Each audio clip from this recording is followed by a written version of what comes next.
નમસ્કાર વિદ્યાર્થી મિત્રો, હું જીત પટેલ અને આજે આપણે ધોરણ 10ની અંદર જમીનના પ્રકાર ત્યાંથી વાત કરીશું. તો જમીનના પ્રકાર આગળના વાત કરી હતી લેક્ચરમાં કે જમીનના પ્રકાર એ કોઈ ચોક્કસ રીતે ભારતની અંદર એક ICAR નામની સંસ્થા છે એના દ્વારા કરવામાં, સંસ્થા દ્વારા, ICAR Indian council of agriculture research, ICAR નું પૂરું નામ છે. આના દ્વારા ભારતની અંદર જમીનના અલગ અલગ કુલ 8 પ્રકાર પાડવામાં આવ્યા છે. કાંપની જમીન, રાતી અથવા લાલ જમીન, કાળી જમીન, લેટેરાઇટ જમીન, 3 પ્રકારની જમીન છે, પર્વતીય જમીન, જંગલ પ્રકારની જમીન ને દલદલ કે પીટ પ્રકારની જમીન. હવે આપણે આ દરેક વિશે વિસ્તૃતમાં સમજીશું, બરાબર છે. તો સૌ પ્રથમ વાત કરશું કાંપની જમીનની.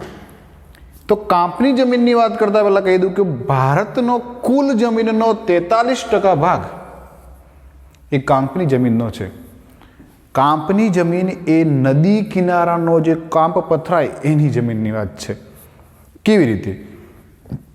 પૂર્વમાં બ્રહ્મપુત્રાની ખીણથી શરૂ કરીને સતલજ નદી સુધીની, ઉત્તર ભારતનું મેદાન, દક્ષિણ ભારતમાં નર્મદા છે, તાપી છે, મહાનદી, ગોદાવરી, કૃષ્ણા, કાવેરી, આનું.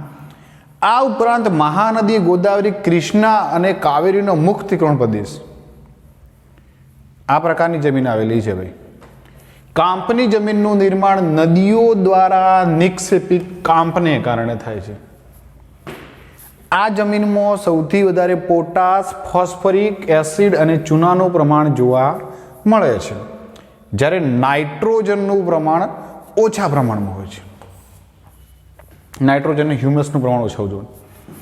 આ જમીનની અંદર કઠોળ પાક લેવામાં આવે છે. કયો પાક? ભાઈ, કઠોળ વર્ગનો પાક સૌથી વધુ થાય છે. નાઇટ્રોજનની સ્થિરતાનું પ્રમાણ વધારી શકાય છે. આ જમીનમાં આના સિવાય ઘઉં, ચોખા, શેરડી, સણ, કપાસ, મકાઈ અને તેલબિયા દરેકનું ઉત્પાદન લેવામાં આવે છે. ટૂંકમાં ભારતની અંદર સૌથી વધારે કાંપની જમીન જોવા મળે છે. સૌથી વધુ પ્રમાણમાં કાંપની જમીન જોવા મળે છે, બરોબર. અને કેમ? તો કે આ બધી નદીઓના આધારે, નદીઓ છે તો નદીઓના મુક્ત ત્રિકોણ પ્રદેશની અંદર આ બધું જોવા મળે છે, જેમાં સૌથી વધારે પોટાશ, ફોસ્ફરિક એસિડ અને ચૂનાનું પ્રમાણ જોવા મળે છે. આગળ વાત કરીએ. હવે આપણે આ નકશો જે આપણી બુકની અંદર આપેલો છે, આની અંદર અલગ અલગ જમીન કેવી રીતે ક્યાં કેટલી ગોઠવાયેલી છે એની વાત કરી છે. તો મિત્રો જુઓ, કાંપની જમીનની વાત કરી હતી તો આ જે એરિયા છે એ કાંપની જમીનનો એરિયા છે, બરોબર છે. સાથે સાથે આપ જોઈ શકો છો કે આ કેટલોક એરિયા પણ છે આ કાંપની જમીન ધરાવે છે.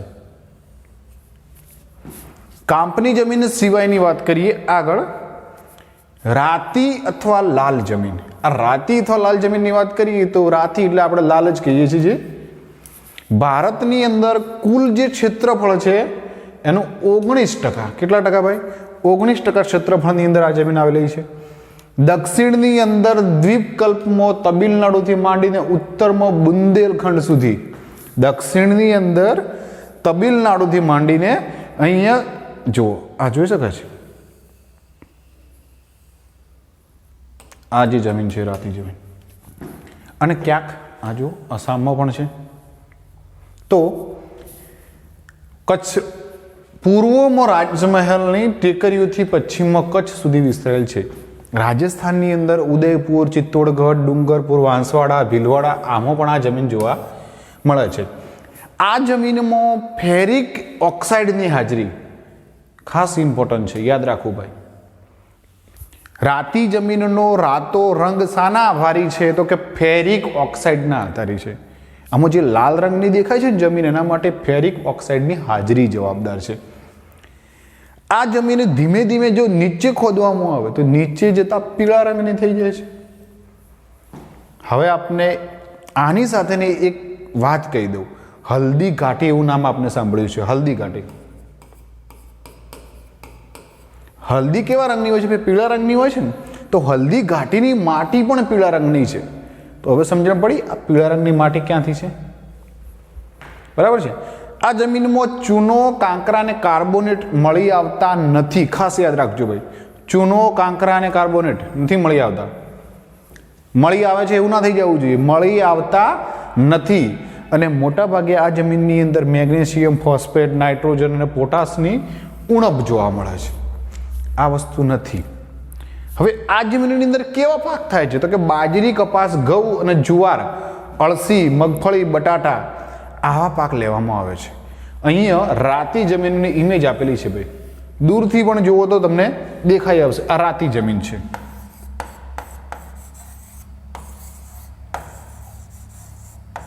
કઈ જમીન છે? રાતી. બરાબર છે. અહીંયા એક ઇમેજ આપેલી છે, આપ જોઈ શકો છો. આ પીળા કલરની થોડી જમીન લાગે છે, થોડા અંદર જતાની ભાગ.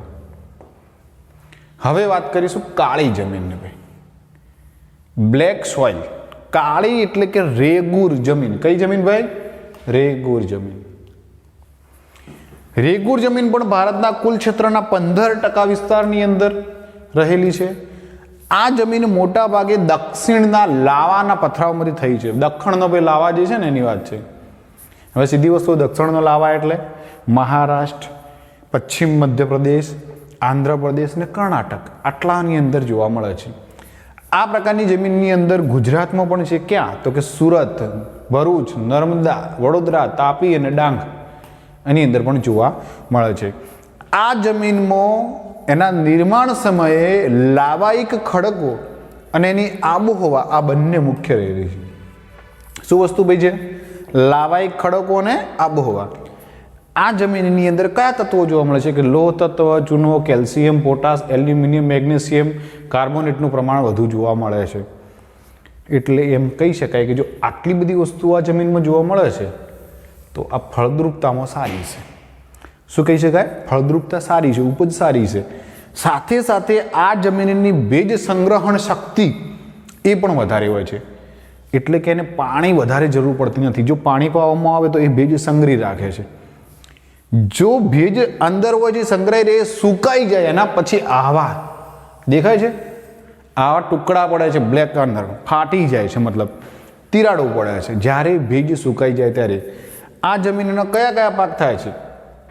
કપાસ, અળસી, સરસવ, મગફળી, તમાકુ, અડદ આવા કઠોળ વર્ગનું થાય છે. સૌથી વધુ આ જમીન કપાસ માટે અનુકૂળ છે. એટલે એવું કહી શકાય કે આ જમીન એ કપાસની જમીન છે. બરાબર છે. અહીંયા કાળી જમીન ઇમેજ જોઈ શકાય છે. આ રીતે કાળી, દેખાવમાં જ કાળી દેખાતી જ હોય છે. આગળ લેટેરાઇટ કે પડખાઉ જમીન. હવે લેટેરાઇટની વાત કરીએ તો આ જમીનનું નામ લેટિન શબ્દ લેટર એના ઉપરથી પડ્યું છે. અને લેટર એટલે ઈંટ.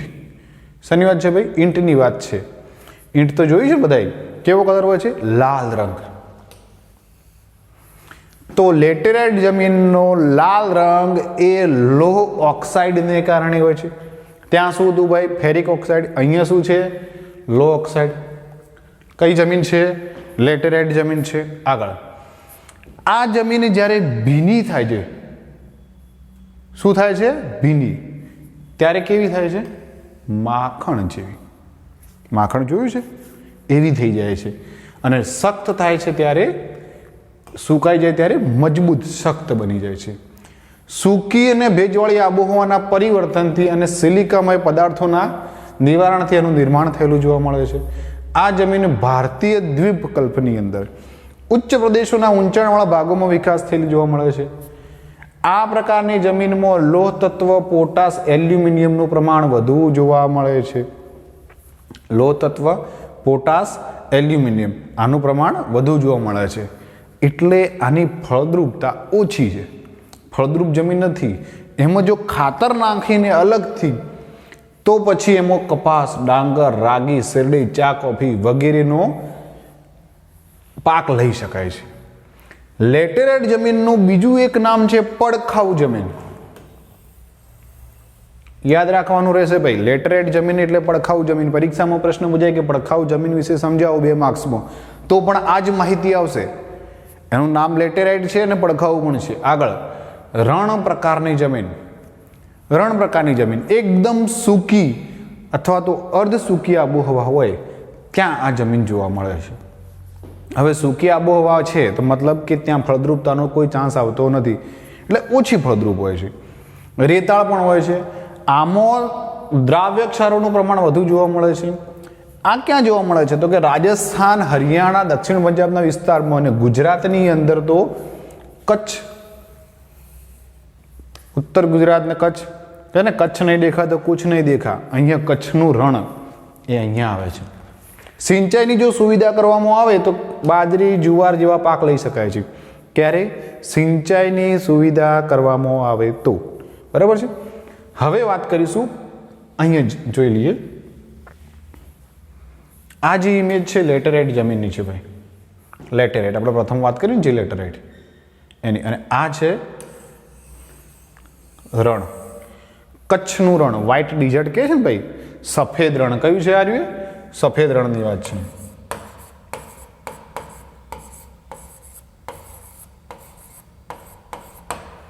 એટલે તો કે છે એમ ભાઈ, કચ્છ નહીં દેખા તો કુછ નહીં દેખા, વ્હાઇટ ડિઝર્ટ. આગળ પર્વતીય જમીન, માઉન્ટેન જમીન, પર્વત વિસ્તારની જમીન. હવે પર્વતીય જમીન હોય તો સીધી વસ્તુ છે કેવી હોય? ઢોળાવાળી જગ્યા ઉપર હોય.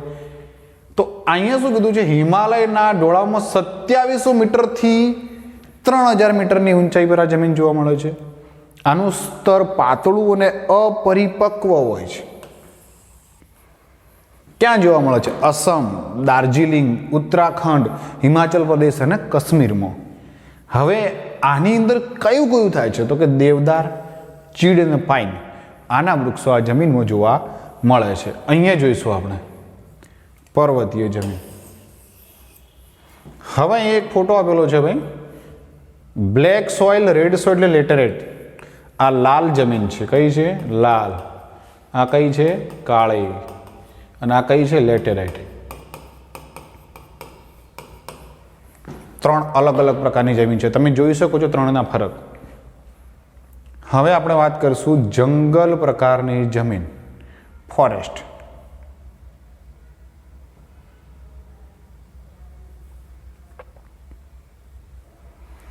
જંગલ પ્રકારની જમીન સીધી જ વસ્તુ છે. જંગલની જમીન, આ જમીન એ હિમાલયના સંકુદ્રમના જંગલોમાં 3000 મીટર, ક્યાંથી ભાઈ?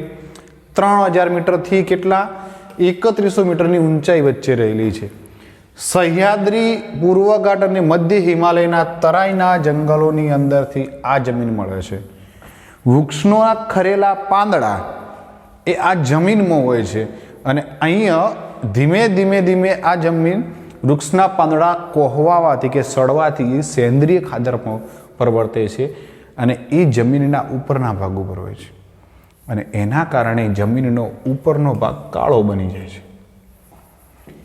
આ જમીન તળમાં નીચેની તરફ જતા ભૂરા કે લાલ રંગમાં ફેરવાઈ જાય છે. હવે આ જમીન ચા, કોફી, તેજાના, ઘઉં, મકાઈ, જવ, ડાંગર આના માટે વધુ વપરાય છે. એટલે કે આ સારી જમીન છે એના માટે. આ જમીન અત્યંત મર્યાદિત ક્ષેત્ર ધરાવે છે, બહુ નાની જગ્યા ઉપર છે ભાઈ. હવે અંતિમ જગ્યાની વાત કરીએ, દલદલ કે પીઠ, કાદવ કીચડવાળી જગ્યા, સીધી સિમ્પલ. આ જગ્યામાં કાદવ કીચડ ત્યારે જ હોય જ્યારે ભેજનું પ્રમાણ વધુ હોય, એટલે કે ભેજવાળા વિસ્તારમાં હોય છે. વર્ષા ઋતુ દરમિયાન આ જમીન પાણીમાં શું હોય છે? ડૂબેલી હોય છે. અને પાણી ઓસરે એટલે આની અંદર ખાસ યાદ રાખજો, ડાંગરની ખેતી કરવામાં આવે છે. શાની ખેતી કરવામાં આવે છે ભાઈ? ડાંગરની ખેતી. આ જમીનમાં જૈવિક પદાર્થો અને ક્ષારોની બહુલતા અને ફોસ્ફેટ અને પોટાશની અલ્પતા જોવા મળે છે. આવી જમીન ક્યાં ક્યાં છે? તો કે ઓડિશા, પશ્ચિમ બંગાળ, તમિલનાડુ, આના દરિયા કિનારો છે ને ત્યાંના ભાગમાં. પછી ઉત્તર બિહારની અંદર પણ ક્યાંક ક્યાંક જોવા મળે છે.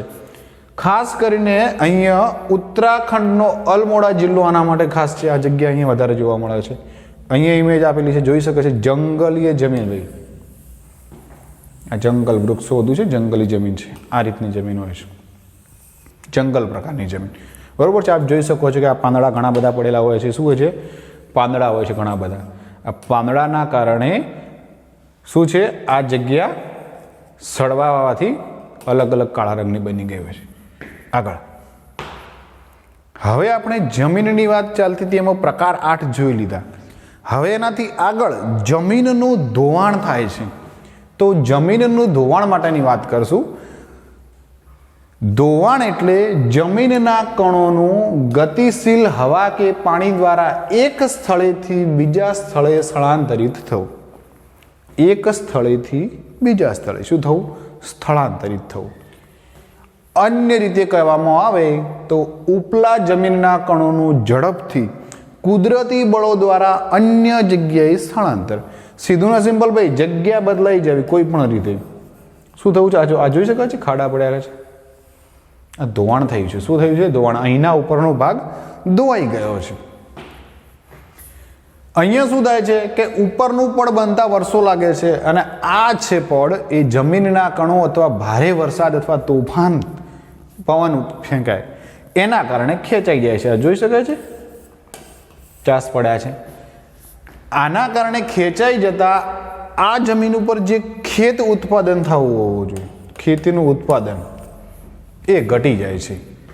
એટલે કે આ જે ઉપરનું પડ છે આ પડની જાળવણી થવી ખૂબ જરૂરી છે. શું છે? ખૂબ જરૂરી છે.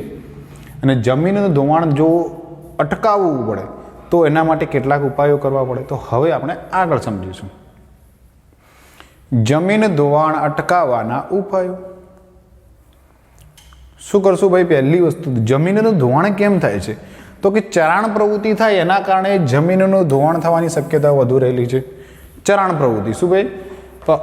પશુઓને, પાલતુ પશુઓને ચરાવવા લઈ જઈએ છીએ. એટલે આગળ વાત કરીએ કે ઢોળાવવાળી જમીનમાં સમોચ્ચ રેખીય પગથિયા તરાહની વાવેતર કરવું જોઈએ. સમોચ્ચ રેખીય પગથિયા એટલે કે આને અલગ રીતે વ્યવસ્થિત પગથિયા જેવી બનાવવું જોઈએ અને એ રીતે વાવેતર કરવું જોઈએ એટલે કે ધોવાઈને જમીન ના આવી જાય. આગળ પડતર જમીનમાં વૃક્ષોનું વાવેતર કરવું જોઈએ. શું કરવું જોઈએ? વૃક્ષોનું વાવેતર. હવે જો અહીંયા આપણા બુક્સની અંદર આ ઇમેજ આપેલી છે. આ લોકોએ જમીનનું ધોવાણ ન થાય એના માટે આપ જોઈ શકો છો આ પથ્થરની આવી રીતે ચેક ડેમ જેવી નાની નાની વ્યવસ્થા બનાવી છે. બરોબર છે? આ વ્યવસ્થા બનાવી છે એના કારણે આ ધોવાણ ના થાય, માટી ઉપરથી ધસારો મારીને નીચે ના જાય. તો ટૂંકમાં શું કહેવાય કે પાણીનો જે વેણ છે એમાં આડબંધ બનાવવાની વાત છે. શું છે? આડબંધ. ક્યાં છે? અહીંયા લખેલું છે. પાણીના વહેણા વચ્ચે આડબંધ. પાણીનો વેગ ધીમો પાડવા ઢાળવાળા ખેતરમાં ઊંડી ખેડ કરવી જોઈએ. શું કરવી જોઈએ ભાઈ? ઊંડી ખેડ કરવી જોઈએ. હવે અહીંયા કેટલાક ચેક ડેમની ઇમેજ આપેલી છે, આપ જોઈ શકો છો. આ જુઓ, આ રીતે પાકા ચેક ડેમ બાંધ્યા છે એટલે ધોવાણ થતું અટકી જાય, જમીન છે ને નીચે ધોવાઈને ના આવી જાય એના માટેના પ્રયત્નો કરેલા છે. હવે ભૂમિનું સંરક્ષણ થવું જરૂરી છે, એને સાચવવી જરૂરી છે. તો આ સાચવવા માટે શું કરી શકાય? તો કે ભૂમિનું સંરક્ષણ એટલે કે ધોવાણને રોકીને એ જગ્યાની ગુણવત્તા સચવાય એવા પ્રયત્ન કરવા જોઈએ. અને આ બાબતનો સીધો સંબંધ છે એ શાની સાથે રહેલો છે? માટીની જગ્યાએ રહેલો છે. હવે અહીંયા ઇમેજ દ્વારા સમજીશું કે જો સપાટી ઉપર અહીંયા પાણી હોય છે અને આ પાણી વહે છે નીચે તો એની ગતિ વધુ હોય છે અને એના કારણે ઉપરથી માટી અથવા તો જે પણ છે જમીન એ નીચે લાવશે. ડોળા ઉપરથી ઝડપથી વહે તો એનો શું નિર્ણય કરી શકાય? તો કે એને આ રીતે જો ક્યારા બનાવવામાં આવે વચમાં તો પહેલી જ વસ્તુ પાણીની ગતિ છે એ ઘટી જશે. અહીંયાથી અહીંયા આવશે, આ ચાસમાં ભરાશે, પછી ધીમે ધીમે અહીંયા આવશે, પછી ભરાશે, પછી ધીમે ધીમે અહીંયા. ટૂંકમાં જે સીધી ગતિ હતી એમાં કંટ્રોલ આવી જશે અને આના કારણે આ સમસ્યાનું થોડું. હવે આ જ વસ્તુને આડી રીતે સમજીએ કે ઝડપથી વહેતું પાણી જમીનમાં ખૂબ ઓછું ઉતરે છે. હવે અહીંથી પાણી જે છે એ સ્પીડમાં આમ નીચે આવશે તો આમ નીચે ઉતરવાના ચાન્સ એટલા બધા નથી. સીધી વસ્તુ છે. પણ જો એ પાણીને આ રીતે રોકી રાખવામાં આવે છે તો અહીંયા ઉતરવાના ચાન્સ વધી જાય છે. પાણી આ જમીનમાં ઉતરશે બધું એટલે કે જમીનની અંદર રહેશે. ટૂંકમાં આ બધી પદ્ધતિ દ્વારા ભૂમિને સંરક્ષિત કરી શકાય છે. હવે આપણે વાત કરીશું ભૂમિ સંરક્ષણના ઉપાયો. આપણે આગળ વાત થઈ હતી ને કે ભાઈ જંગલો છે એની અંદર આચ્છાદનના કારણે મૂળ જમીન અને કણને જકડી રાખે છે. તો શું થવું જોઈએ? વાવેતર થવું જોઈએ. શું થવું જોઈએ? વૃક્ષોનું વધુ વાવેતર, વધુ પ્રમાણમાં વૃક્ષો વાવવા જોઈએ. નદીની કોતરો અને પહાડી ઢોળાવો પર પણ વૃક્ષારોપણ થવું જોઈએ. નદીની કોતર કે જે સૌથી વધારે નીચે તાણી જતી હોય છે ત્યાં પણ થવું જોઈએ. રણની નજીકના ક્ષેત્રમાં વાતા પવનોને રોકવા વૃક્ષોની હારમાળા ઉગાડવી જોઈએ. ટૂંકમાં રણને આગળ વધતું અટકાવવા માટે રણની નજીકના ભાગમાં વૃક્ષોનું વાવેતર થવું જોઈએ. નદીઓના પૂરને અન્ય નદીમાં વાળીને સૂકી નદીઓ હોય એને ભરી અને અંકુશમાં કરી શકાય. અનિયંત્રિત ચરાણથી પહાડોની જમીનનું સ્તર ઢીલું પડે છે, એટલે કે અનિયંત્રિત ચરાણ આને શું કરવું જોઈએ? અટકાવવું જોઈએ. હવે આપણે અહીંયા જોઈશું. આપ જોઈ શકો છો આ ઇમેજની અંદર, આપણા બુક્સની અંદર આપેલી છે ભાઈ આ ઇમેજ, કે દરેક જગ્યાએ ચાસ મૂકેલા છે, ચાસ પાડેલા છે. પાણીની ગતિ ઉપર આપણે જે ઇમેજ જોઈ તે મુજબ ઢોળાવમાં સ્પીડથી નીચે ના ઉતરે અને એક એક કેરા ભરતી આવે તો જમીનનું ધોવાણ ના થાય અને આ જમીન સચવાઈ રહે. એવી જ વાત અહીંયા કરી છે કે એનો જે ખેડ છે એ ખેડના જો ચાસ આમ પાડવામાં આવે તો પાણીની ગતિ વધુ ના તાણી જાય, એટલે આડા ચાસ રાખવા, સીધી જ સમાંતર ખેડ કરવી જોઈએ. કેવી ખેડ? આ રીતની. કારણ કે આમ તો ઢાળ છે એટલે આમ પાણીની સ્પીડ વધી જાય એટલે એક એક ચાસ ભરાતો આગળ જાય. સીધી જ સમાંતર ખેડ કરવી અને સીડીદાર ખેતરની પદ્ધતિ અપનાવવામાં આવી જેથી ધોવાણ થતું અટકાવી શકાય છે. ફળદ્રુપતા ગુમાવી બેઠેલી જમીનને સેન્દ્રિય પદાર્થોનું ઉમેરણ કરવું જેથી ફરીથી જમીનનું સંરક્ષણ થાય અને એ જમીન એ આગળ જતાં સારી એવી ઉપજ આપે. ટૂંકમાં જમીનનું સંરક્ષણ કરવું એ આપણી ખૂબ જ તાતી જરૂરિયાત છે, એના સિવાય ચાલે એવું નથી. અને એ આપણી એટલે કે સરકાર, સમાજ અને લોકો બધાના સરહારા પ્રયત્નથી જવાબદારી છે. આપણે જમીનને બચાવવી જ પડશે, અલગ અલગ રીતે વૃક્ષો વાવીને, ચેક ડેમ બનાવીને, સીડીદાર બનાવીને, અથવા તો નાની નાની વરટી.